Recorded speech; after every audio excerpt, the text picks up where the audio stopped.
Wewe soprano wewe. Wewe soprano wewe. Wewe soprano wewe.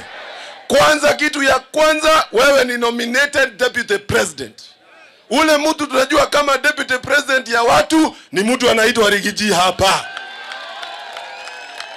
Ukweli ama uongo? Kamomo, ukweli ama uongo? Wakati tutahitaji nominated deputy president na nominated members of parliament akina Karen Namo, tutakuita wewe Kindiki wewe. Lakini saa hizi yote gana na atuweka hata guo. Atuache ama asituache? Achane na sisi.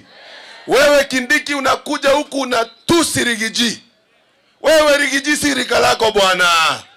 Rigiji ni rika ya Kindiki kweli? Mwambie akwende. Akwende. Unatusi aje mtu alichaguliwa na watu ya Mount Kenya? Na wewe mwenyewe ni mtu umenominatiwa na Kasongo. Uko under Faruk Kibet. Wewe unafanya kazi under Faruk Kibet.